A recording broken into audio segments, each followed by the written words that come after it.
วันแห่งความสุขหัวข้อในมื้อนี้แมนเลือกทางชีวิตเลือกทางชีวิตใน2ติโมธีบทที่3ข้อ14ทรงกล่าวว่าแต่สำหรับเจ้าจงสืบต่อดำเนินต่อไปในสิ่งที่เจ้าได้เรียนรู้มาแล้วและได้เชื่ออย่างมั่นคงเจ้าก็รู้แล้วว่าเจ้าได้เรียนรู้มาจากผู้ใดมีชายคนหนึ่งสังเกตเบิ่งผู้ชายอีกคนหนึ่งที่มักเฮ็ดเป็นประจำในทุกวันอาทิตย์คือแต่งตัวสะอาดหวีผมและออกไปจากที่พักด้วยรอยยิ้มที่สดชื่นลาวรักเบิ่งชายคนนั้นอยู่3 เดือนเพราะอยากรู้และประทับใจในความสัตย์ซื่อของลาวมื้อหนึ่งเราได้ตัดสินใจเข้าไปเว้ากับชายคนนั้นจึงรู้ว่าทุกวันอาทิตย์ชายคนนั้นแต่งตัวเพื่อไปโบสถ์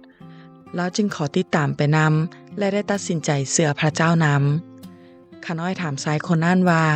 เป็นหยังจึงอยากเชื่อพระเจ้าและถ้าครอบครัวรู้จะเฮ็ดแนวใดชายคนนั้นตอบว่าเมียข้าน้อยห้ามบ่ให้เชื่อและขู่ว่าจะอย่าห้างถ้ายังไปโบสถ์อยู่ถ้าเมียอย่าห้างเราก็เป็นคนโง่พอตั้งแต่มาโบสถ์ชีวิตข้าน้อยก็เปลี่ยนแปลงเมียน่าจะดีใจและบ่มักบ่แม่นบ่ข้าน้อยบ่มักไปเที่ยวคือแต่กี้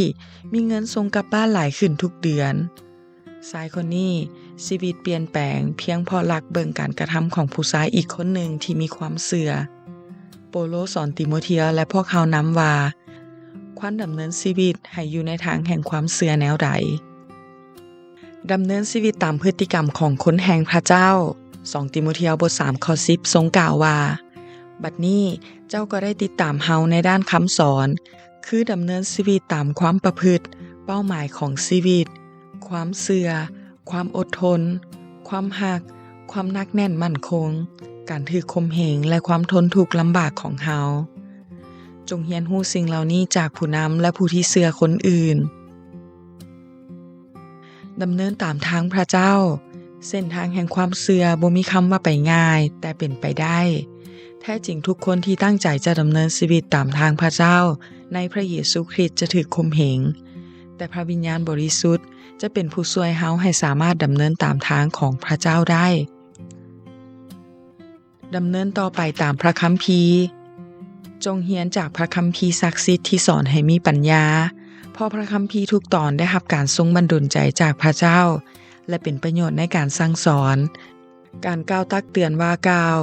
การปรับปรุงแก้ไขให้ถูกต้องและการอบรมในทางชอบธรรมพระคัมภีร์เป็นเมนูชีวิตที่มีครบทุกสูตรที่สามารถสร้างเฮาให้เป็นคนของพระเจ้าซึ่งพร้อมที่จะเฮ็ดการดีท่านกำลังให้พระคำสั่งสอนชีวิตเรื่องอันใดอยู่ข้อคิดเฮาบ่ได้ดำเนินชีวิตเพื่อให้เป็นคนดีแต่เป็นเพราะเฮาได้รับพระคุณจากพระเจ้าต่างหาก D.L. Moody กล่าวว่าถ้าเฮาเฮ็ดตามโลกเฮาก็บ่สามารถเดินไปกับพระเจ้าได้เฮาคงต้องเลือกแล้วว่า